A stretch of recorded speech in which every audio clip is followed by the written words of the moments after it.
नमस्कार, मैं हूं आपके साथ नंसी शर्मा और आप देख रहे हैं हमारा विशेष कार्यक्रम छत्तीसगढ़ के बाद हमारे साथ। तो छत्तीसगढ़ के बाद हमारे साथ में आज बात छत्तीसगढ़ विधानसभा में स्थगन पर हुए हंगामे की करेंगे। दरअसल सोमवार के दिन छत्तीसगढ़ विधानसभा में कांग्रेस के स्थगन प्रस्ताव पर भरपूर हंगामा हुआ। कांग्रेस ने स्थगन प्रस्ताव की मांग करते हुए ये आरोप लगाया कि छत्तीसगढ़ में धान खरीदी में भारी अव्यवस्था है। सरकार ने 160 लाख मीट्रिक टन धान अनुमानित रूप से खरीदने का लक्ष्य तय किया था, जिसके मुकाबले कुल 35 लाख मीट्रिक टन धान ही खरीदा गया और जो 27.36 लाख किसान पंजीकृत किए गए थे, उनमें से केवल 6.95 लाख किसान को ही अभी तक अपनी धान बेचने का अवसर मिला है।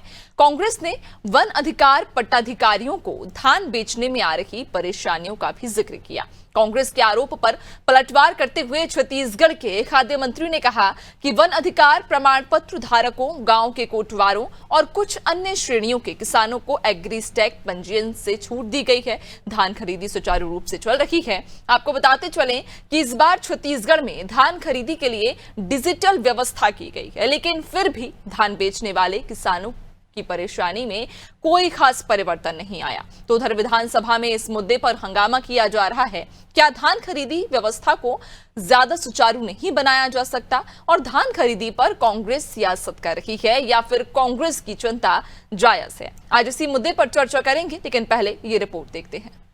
देखिए, जो विपक्ष में है उनका काम है स्थगन लगाना, सरकार का काम है जवाब देना। और इस प्रकार के, चाहे कभी हम विपक्ष में रहे, चाहे आज कांग्रेस विपक्ष में है, ये स्थगन एक हथियार होता है, उसका उपयोग करते रहते हैं और उसका उपयोग कर रहे हैं, तो ये चलता रहेगा। लेकिन वास्तविक में जो जनहित के मुद्दे हैं उस पर सॉल्यूशन निकलना चाहिए। और ये सरकार के भी, हमारी सरकार है, बहुत संवेदनशील सरकार है, लगातार प्रयास कर रही है कि छत्तीसगढ़ विकास के दृष्टिकोण से आगे बढ़े। कांग्रेस विधायक दल के द्वारा आज विधानसभा में स्थगन प्रस्ताव लाया गया और जिसमें पूरे प्रदेश में विभिन्न अंचलों में जंगलों के बेतहाशा कटाई, फर्जी जनसुनवाई और इसको लेकर स्थगन लाया गया। चाहे रायगढ़ के तमनार की बात हो, वहाँ फर्जी जनसुनवाई के खिलाफ में लगातार वहाँ के लोग धरना प्रदर्शन कर रहे हैं। हसदेव में विधानसभा में अशासकीय संकल्प के द्वारा इसे प्रस्ताव पारित किया गया कि अब यहाँ कोई खदान नहीं खुलेगा। मंत्री जी के द्वारा गलत बयान भी किया गया, गलत जानकारी भी दी गई और इतने हड़बड़ाए हुए थे कि पेड़ की संख्या भी 17.8 पेड़ लगाए गए। ये बात भी विधानसभा में उन्होंने कहा। हमारे इतने गंभीर उत्तर में मंत्री जी बस्तर ओलंपिक की बात कर रहे हैं और खेल कूद से जंगल कटाई क्या संबंध हो सकता है। लेकिन इस गंभीर विषय को पर सरकार कितने संवेदनशील है, ये बात दिखाई दे रहा है।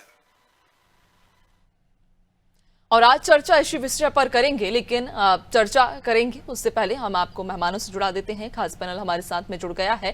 भाजपा प्रवक्ता आलोक सोनी हमारे साथ जुड़ गए हैं, कांग्रेस प्रवक्ता प्रीति उपाध्याय हमारे साथ जुड़ गई हैं और वरिष्ठ पत्रकार के शर्मा हमारे साथ जुड़ गए हैं। आप सभी का बहुत स्वागत है अनादि टीवी में। सबसे पहले चर्चा की शुरुआत प्रीति जी आपसे करना चाहूंगी, चूंकि विपक्ष ने वॉकआउट किया है, कई मुद्दों पर स्थगन प्रस्ताव की मांग की गई थी, लेकिन स्थगन प्रस्ताव नहीं आ सका, नहीं चर्चा हो सकी। क्या मुद्दे रखे जिन पर चर्चा करना चाह रहे थे?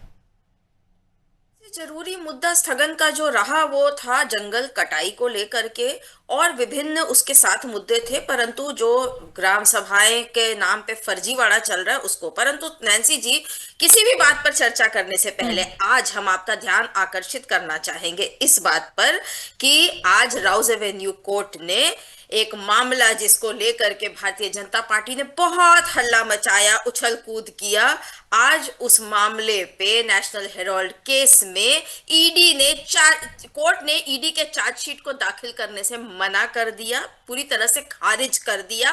एक फर्जीवाड़ा किस तरह से भारतीय जनता पार्टी करती है, इसका एक एग्जाम्पल आज पूरे देश के सामने है ये कि तो क्या मैं करते समझता हूँ हैं। ये तो विषय ही इस नहीं बात है, की यहाँ पे इस विषय एक पे उल्लेख चर्चा करना की जा रही सबसे है। पहले जरूरी है, और इसी बात को अब आगे ले जाएंगे कि कांग्रेस पार्टी प्रीति हमेशा जी उस मुद्दे सत्य पर और बिल्कुल, अहिंसा के प्रीति जी रास्ते पे आपने जो चलते मुद्दा हुए, उठाया ठीक है, विषयांतर हो जायज रहे है, हैं। उस मुद्दे पर हम इससे बाद भी में आ चर्चा जाए। करेंगे। अहिंसा के जब अगला रास्ते डिस्कशन पे हमारा आगे होगा, वाली जब पैनल बात बैठेगा, तब हम चर्चा करेंगे। आज जो विषय है, देखिए चूंकि समय हमारे पास कम है, मैं चाहूंगी कि आप आज विषय पर रहें। कांग्रेस के ये दो मूल मंत्र हैं और इसी पर चलते हुए ये आज दर्शा कांग्रेस रहा है पार्टी कि ने स्थगन कांग्रेस जो है प्रस्ताव भी जो कैसे लाया है वो मुद्दों से एक ही भागती बात है पर है कि आप सत्य और मुख्य बोलिए। मुद्दों को छोड़ करके ऐसे सरकार ने मुद्दों की तरफ विभिन्न मामलों पर जाने की पहले कोशिश करती भी है या सरकार ताकि ने जनता का ध्यान विधानसभा फिर से में आकर्षित झूठे आलोक जी, जवाब दिए प्रीति हैं, जी। चाहे वो पेड़ कटाई की संख्या की बात हो या आज कितने किसानों को धान खरीदा जा रहा है इस बात पर भी, तो बार बार जो ये झूठ बोलते हैं, इसी पर देखिए कांग्रेस पार्टी सत्य और अहिंसा दो मूल्यों पर चलने वाली पार्टी है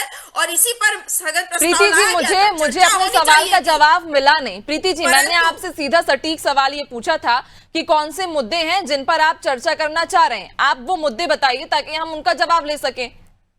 साफ तौर पर हमने पहले ही आपसे बताया कि पेड़ कटाई का जो मुद्दा है, जंगल कटाई का जो मुद्दा है, सबसे महत्वपूर्ण ये, साथ में धान खरीदी का मुद्दा भी इसमें रहा है बिल्कुल, क्योंकि इस बात पर चर्चा हो रही है। परंतु जो जंगल कटाई हो रहा है और फर्जी ग्राम सभा, और जिस पर चर्चा न करके क्या कर रही थी ये सरकार, स्थगन पे जब चर्चा होने की बात थी तो बस्तर ओलंपिक्स की बात कर रही है। साफ तौर पर आपने भूपेश जी को भी सुना कि जब बात हो रही है पेड़ कटाई की जिससे पर्यावरण हो रहा है अफेक्टेड, हमारे आदिवासी भाई बहनों के जंगल जमीन को हड़पे जा रहा है, और सबसे बड़ी महत्वपूर्ण कि ग्राम सभा फर्जी हो रहा है, तो उसकी जगह पे खेल कूद से लेके तमाम विषयांतर वो हो रहा था, सदन में जो हो रहा था वो विषयांतर था नैन्सी जी, और इसीलिए वॉकआउट भी किया है।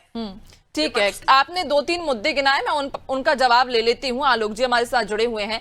आलोक जी, ये कहना है कि विपक्ष ने जिन मुद्दों पर चर्चा की मांग उनकी पूरी नहीं हुई, उन मुद्दों पर चर्चा नहीं हुई, उस स्थगन प्रस्ताव को खारिज कर दिया गया।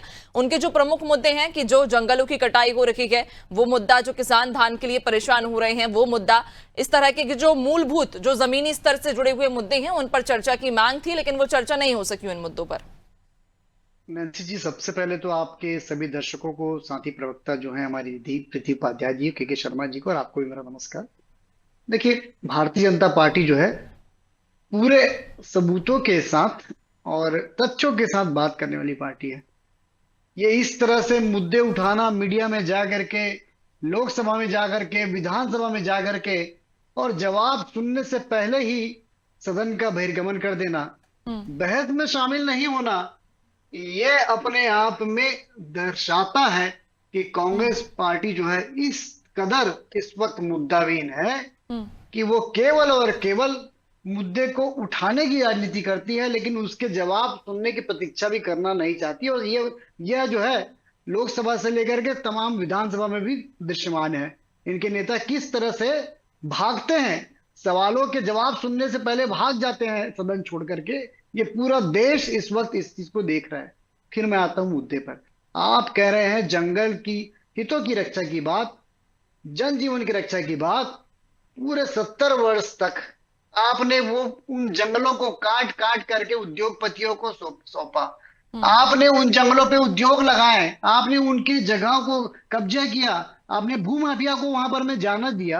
पर आज जब सरकार यदि कोई भी कहना चाहिए कि विकास की बात करती है, तो आज तमाम तरह के नियम और कानून है। नैन्सी जी, आप कैसे किसी भी जंगल पे, क्या मैं आम जगह पे भी जाकर के आपको जो है दुनिया भर के परमिशन लेने की आवश्यकता, पर्यावरण से लेकर के एनजीटी की लेके सब कुछ। और भी एक बात पूछना चाहता हूं, आज इनके पूर्व मुख्यमंत्री जी जो है वो प्रश्न कर रहे थे जंगल की कटाई के मामले की। हसदेव अरण्य की कटाई की परमिशन जो है कांग्रेस के शासनकाल में राजस्थान सरकार को किसने दिया? और राजस्थान सरकार के बिहाफ में अडानी जी जो है वहां पर में कटाई कर रहे हैं, खुदाई करने, कोयला निकाल रहे हैं।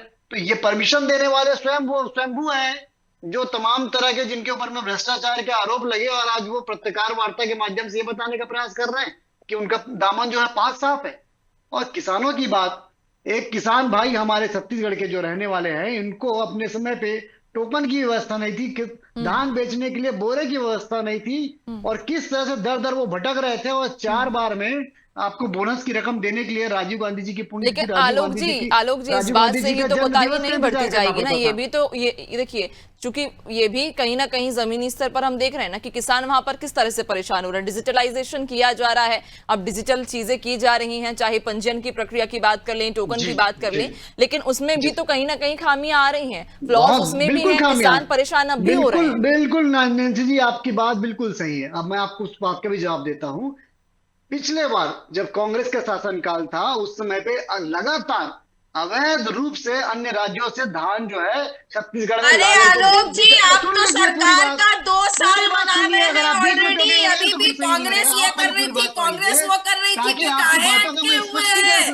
2 साल की या तो खुशी मना लीजिए कि सरकार बहुत अच्छे से चला लिए है, और या फिर कांग्रेस क्या करती है उससे सीखते बैठे रहिए। 2 तरफा बातें मत करिए ना यहाँ पर। 2 साल से सरकार आपकी है, आपने क्या किया ये बताइए। डिजिटाइजेशन का नाम प्रीति जी आपको भी मौका दिया जाएगा। देखिए, इस तरह से अगर आप चर्चा करेंगे तो चर्चा का कोई निष्कर्ष नहीं निकलेगा। हम निष्कर्ष पर बात करने के लिए यहाँ बैठे हैं, तो आपको मौका दूंगी मैं। प्रीति जी आपके पास आऊंगी, आपसे भी मैं जवाब जानूंगी। आलोक जी से जो मैंने सवाल किया, पहले मैं उसका जवाब ले लेती हूँ, फिर मैं आपके पास लौटूंगी। आलोक जी, कार हैंग हो गई है पूरी, उस पर बात करिए। आलोक जी, हल्ला खड़ा करना मेरा मकसद नहीं, मेरा मकसद है जनता को सच्चाई। हमारा भी मकसद समाधान। प्रीति जी लगातार प्रीति जी आपसे निवेदन करती हूँ, मैं आपके पास लौटूंगी, आपकी बात भी हम सुनेंगे। प्रीति जी आपका पक्ष जानेंगे, लेकिन देखिए इस तरह से चर्चा हमारी नहीं चल पाएगी, समय हमारे पास बहुत कम है। एक निष्कर्ष पर हम चाह रहे हैं कि हम इस चर्चा के जरिए एक निष्कर्ष निकाल सकें। आलोक जी से जो सवाल किया है वो ये था कि इसका हल कैसे निकलेगा, चूंकि मुद्दा आपका भी यही है, परेशानी आपकी भी ये है कि जो किसान परेशान हो रहे हैं उन्हें परेशानी ना हो, उनकी धान बेची जाए, उन्हें टोकन मिले, उन्हें परेशानी ना हो। मुद्दा हमारा यही है। मैं उसी पर उनसे सवाल कर रही हूँ, जवाब मांग रही हूँ कि इसका कैसे हल निकलेगा। में अवैध रूप से धान जो है अन्य प्रदेशों से आ रहा था, तब केंद्र ने फटकार लगाई कि भाई आप अपने धान खरीदी केंद्र में बायोमेट्रिक सिस्टम लगाइए, और बायोमेट्रिक सिस्टम लगा करके इस बात को सुरक्षित करिए कि आपके छत्तीसगढ़ प्रदेश के लोगों का ही हित उसमें बने, और वो ही किसान जो यहाँ रजिस्टर्ड है वो धान बेच सके। अब भाई इन्होंने क्या किया कांग्रेस शासनकाल में, ये बताता हूं। इन्होंने वो बायोमेट्रिक मशीन खरीद ली, खरीदने से उसके साथ जो आलोक जी देखिए, आप भी मेरी सवाल का जवाब नहीं दे रहे हैं। आप भी पक्ष और विपक्ष करने से क्या होगा, चर्चा हमारी ऐसी ही चलती रहेगी, हम निष्कर्ष पर नहीं निकल पाएंगे। आज ही व्यवस्था बनी है तो क्यों बनी है? इन्होंने मशीन खरीद ली, मशीन को लीज में और सर्विस के साथ में नहीं लिया। खरीदने से कंपनी जो है भार मुक्त हो गई और खरीद के निकल गई। आज जो भी व्यवस्था बनी हुई है उस मशीन को, बायोमेट्रिक सिस्टम को लेकर, टोकन को लेकर के, वो इनकी देन है। लेकिन उसके बावजूद भारतीय जनता पार्टी की सरकार और भी विभाग है जिन्होंने वो मशीन खरीदी है, लेकिन उन्होंने सर्विस पे लिया है, लीज पे लिया है, तो वो जो कंपनियां हैं आज तक के बाध्य रूप होकर के सर्विस प्रोवाइड कर रही है।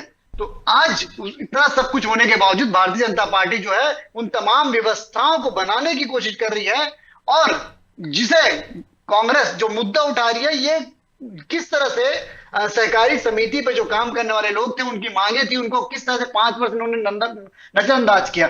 आज उनकी वजह से कुछ, जब धान खरीदी की प्रक्रिया शुरू हुई थी तब कुछ समय पे 2-5 दिनों की तकलीफें थी। आज ऐसी कोई भी तकलीफ छत्तीसगढ़ के किसी भी धान खरीदी केंद्र पे नहीं है, और पूरी व्यवस्था के साथ सरकार धान खरीदी कर रही है। एक और बात बताऊंगा, 25% धान की खरीदी हो चुकी है, और हमारे पास बहुत बड़ा समय है अभी। और यदि आवश्यकता होगी, अन्नदाता के एक एक अन्न को खरीदने के लिए सरकार यहाँ बैठी है, और हमने 160 लाख मीट्रिक टन जो धान खरीदने का वादा किया है उसे हम पूरा करेंगे।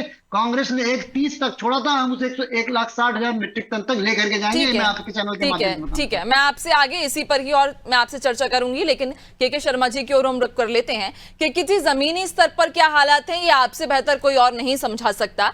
तो क्या वहां के किसान किन परेशानियों से जूझ रहे हैं, क्या उनकी स्थिति है? जिस तरह से जहां हम देख रहे हैं कि आलोक जी भी कह रहे हैं कि आश्वासन दे रहे हैं कि किसानों की जो धान है उसे खरीदा जाएगा, 160 मीट्रिक टन का जो लक्ष्य रखा गया है वो लक्ष्य पूरा किया जाएगा। लेकिन आप बताइए कि जमीनी स्तर पर क्या हालात हैं, किसान को क्या परेशानी हो रही है, क्या उनको वाकई धान बेचने में परेशानी है या नहीं भी? नैन्सी जी, दो मुद्दे हैं, आज दोनों पे अलग अलग बात हो रही है। आपने धान की बात कही है, भूपेश बघेल जी जंगल कटाई की बात कर रहे हैं। कल धान को लेकर स्थगन प्रस्ताव ग्राह्यता पर चर्चा हुई, वॉकआउट किया विपक्ष ने। आज जो है स्थगन प्रस्ताव की मांग करते हुए जंगल कटाई को लेकर बात की गई। हसदेव अरण्य तमनार में जो जंगल कटाई चल रहा है, हसदेव अरण्य का जंगल जो है वो राजस्थान विद्युत कंपनी को दिया गया है और तमनार का जंगल महाराष्ट्र विद्युत कंपनी को दिया गया है। दोनों जगह अडानी को ये जिम्मेदारी है कि वो कोयला खनन करेगा, कोयला खनन के बाद उनको वहां तक राज्यों तक पहुंचाएगा। इसमें ये एक विषय, दो विषय अलग अलग है। तो पहले आपने किसान की बात की, मैं किसान की बात कर लेता हूं। तो किसानों के लिए निश्चित रूप से छत्तीसगढ़ में चाहे भूपेश सरकार जो अंतिम 2640 रुपए प्रति क्विंटल की दर से धान खरीदी की हो, या अभी जो भाजपा सरकार है वो 3100 रुपए प्रति क्विंटल की दर से धान खरीदी कर रही है। इससे किसानों के में धान के उपज के प्रति आकर्षण बढ़ा है, जिसके चलते हुए नगद फसल के बजाय धान का उपज पैदावार बढ़ा है, हेक्टेयर भी बढ़ गया है। अभी जो स्थिति आप देखेंगे कि धान खरीदी के लिए मात्र 35 मीट्रिक टन धान की खरीदी हुई है। जो छोटे किसानों को प्राथमिकता देने के कारण ये हो रहा है, जो बड़े किसान हैं उनको 3 बार टोकन मिलना है। तो टोकन समय पर मिल नहीं पा रहा है, क्योंकि हर एक जो खरीदी केंद्र है उसकी एक लिमिट तय कर दी गई है कि एक दिन में इतनी धान खरीदी की जाएगी। उसके कारण से क्या हो रहा है कि टोकन में जो नहीं मिल पा रहा है और 3 बार में भी मिलना चाहिए, तो 1/3 हिस्से धान बेचना भी चाहता है, उससे कम का ही उसको अनुमति मिल रही है। दूसरी चीज है, किसानों को टोकन के लिए इतने ज्यादा एजुकेटेड नहीं है कि ऑफलाइन जाना पड़ता है। तो ऑफलाइन में देखिए भ्रष्टाचार की बात आ रही है, कुछ जगह पे कार्रवाई भी हो रही है। जो वहां के जो ऑपरेटर है किसानों से पैसा वसूली कर रहे हैं ऑफलाइन में उनको अनुमति देने के लिए। बहुत सारे नेट का प्रॉब्लम है। कल मोबाइल टावर का मामला भी विधानसभा में उठा था कि कई गांव अभी भी मोबाइल टावर ही नहीं है, तो वहां पे किस ढंग से काम करें, नेट की समस्या है। इतने किसान परेशान है कि धान कैसे बिके, और टोकन समय पर नहीं मिलने के कारण धान जो है खलिहान में और कहीं भी रखना पड़ रहा है, जगह की भी दिक्कत होती है। तो तमाम प्रकार की परेशानी को 24 घंटे के लिए आपने शुरू तो कर दिया है। टोकन के लिए जो ऐप है उसको तुहर टोकन, तुहर द्वार वाली योजना जो चलती है उसके तहत, लेकिन टोकन आदमी को मिले तब तो धान बेचे। और प्रतिदिन क्या है, इसका कारण क्या है कि धान का उठाव नहीं हो पा रहा है। धान का उठाव यदि हो तो प्रतिदिन जो धान खरीदी की क्षमता है उसको बढ़ाने की आवश्यकता है। और किसानों जब एक एक दाना धान खरीदने की बात कही जा रही है, तो अभी जो 1 सप्ताह के लिए टोकन मिलता था उसको 20 दिन किया गया है। तो 20 दिन तक भर चुका है कि किसान परेशान है कि आगे इतने 20 दिन बाद मिलेगा। तो ऑफलाइन में कितना भ्रष्टाचार हो रहा है। और जो टोकन जो अभी दे रहे हैं, टोकन को यदि ओपन कर देते कि सबको यदि समय पर यदि टोकन मिल जाता 20 दिन के भीतर, तब भी ये दिक्कत नहीं आती। दिक्कत ये है कि किसान का धान कट के आ चुका है, बेचने की चिंता है, क्योंकि वो राइस मिल में जा नहीं सकता, अवैध धान माना जाएगा, उसकी जब्ती हो जा रही है। इसी तरह से अवैध धान की बड़ी संख्या में जब्ती भी हो रही है। किसानों को लेकर छत्तीसगढ़ में किसानों ने सरकार बनाई है। कांग्रेस सरकार को जो बाहर भेजने में इन किसानों की एक महत्वपूर्ण भूमिका, महिलाओं की महत्वपूर्ण भूमिका है। तो किसानों के जो आप देख रहे हैं कि इनकी जो धान खरीदी की बात कर रही है, परसेंटेज उतना नहीं है जितना अभी होना चाहिए। वो स्थिति को देखते हुए मुझे लगता है कि धान खरीदी के लिए जल्दी उठाव करे, क्योंकि 5000 करोड़ रुपए का लिमिट लोन के लिए सरकार ने दी हुई है। जब ये धान जो है चावल बनेगा, एफसीआई गोडाउन में जमा होगा, केंद्र सरकार से पैसा मिलेगा, तब की बात है। अभी केवल समर्थन मूल्य में खरीदी हो रही है। समर्थन मूल्य के बाद 3100 रुपए का जो अंतर की राशि है वो उनको मिलना है। तो इसके लिए तमाम प्रक्रिया में एक व्यवस्था की आवश्यकता है। जो खरीदी केंद्रों में जो अव्यवस्था देखने को मिल रही है उसको दुरुस्त करने की आवश्यकता है। जीरो टॉलरेंस भ्रष्टाचार की बात कर रही है, तो ऑफलाइन को भी पारदर्शी बनाने की आवश्यकता है। किस ढंग से जो किसान जाएगा उसका ऑफलाइन में टोकन मिल जाएगा। ये तमाम प्रकार की दिक्कतें हैं। निश्चित रूप से भुगतान समय पर हो रहा है। किसान की समस्या को लेकर सरकार को गंभीरता की आवश्यकता है। कलेक्टर को इसको प्रभारी बनाया गया है, इनके माध्यम से पूरी तरह देखरेख की आवश्यकता है। ये किसानों की बात है। समय यदि होगा तो दूसरे जंगल कटाई के मामले में बात करेंगे कि लेमरू प्रोजेक्ट 2005 से पड़ा हुआ है। भूपेश सरकार में एक शासकीय संकल्प जो आज बता रहे हैं कि सर्वसम्मति से पारित हुआ कि वन कटाई की अनुमति नहीं देना है। उसमें जो ग्राम सभा से फर्जी अनुमति लेने की बात आई, वो सुप्रीम कोर्ट में मामला गया। सुप्रीम कोर्ट में भी सरकार ने ये जवाब दिया कि ये गैर जरूरी है। अभी एक्सटेंशन जो दिया जा रहा है, 3 खदान केते बासन की बात करें, चाहे 3 खदान परसा ईस्ट केते बासन और परसा ये 3 खदान है, उसमें परसा ईस्ट, परसा और केतेबासन। अब इन क्षेत्रों में खदान की अनुमति का एक्सटेंशन जो दिया जा रहा है तो वन पारिस्थितिकी का मामला है। वहां पे जो हम इसको फेफड़ा कहते हैं, इस क्षेत्र को छत्तीसगढ़ का फेफड़ा कहलाता है, और इतना बड़ा क्षेत्र है वो 1878 वर्ग किलोमीटर का, जो दिल्ली से भी बड़ा है।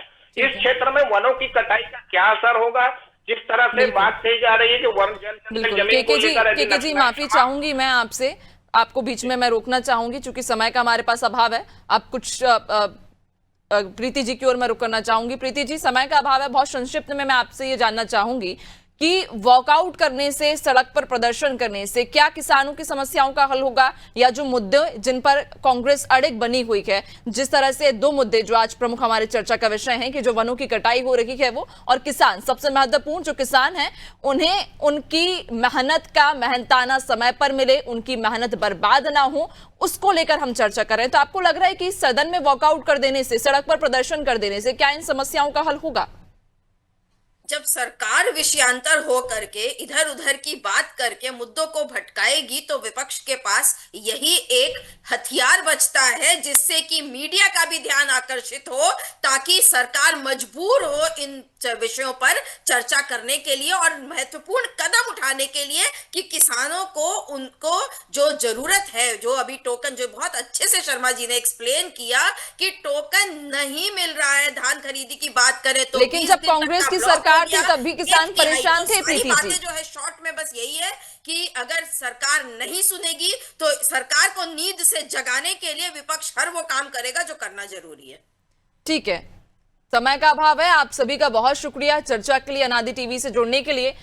तो धान पर सियासत ये कोई पहली बार नहीं है, लगातार कई सालों से धान पर सियासत होती हुई आ रही है। लेकिन इन सब के बीच में अगर कोई वाकई परेशान होता है, कोई वर्ग अगर पीड़ित है, परेशान है, तो वो किसान है। क्योंकि जिस मुद्दे पर सियासत तो कर ली जाती है, पक्ष और विपक्ष दोनों एक दूसरे पर आरोप और प्रत्यारोप की बौछार तो छेड़ देते हैं, लेकिन वाकई जो परेशानी है, जो स्थिति किसान जमीन पर झेल रहे हैं, जिन परेशानियों का सामना कर रहे हैं, उसका आज तक कोई समाधान नहीं हो सका है। और आज भी ये हमारी कोशिश थी कि शायद इस चर्चा के जरिए हम उस समस्या का समाधान निकालने की कोशिश करें। लेकिन जिस तरह से पक्ष और विपक्ष एक बार फिर से दोनों के एक दूसरे पर आरोपों की बौछार लगा रहे हैं, लेकिन अब ऐसे में यह देखना लाजमी होगा कि जो लक्ष्य तय किया गया है 160 लाख मीट्रिक धान खरीदी का, क्या वो लक्ष्य आगामी जनवरी तक पूरा हो पाएगा या नहीं हो पाएगा, या किसान इसी तरह से अपनी धान बेचने के लिए परेशान होते रहेंगे। इसी के साथ इस खास कार्यक्रम में फिलहाल इतना ही। बने रहिए अनादि टीवी के साथ, दीजिए इजाजत, नमस्कार।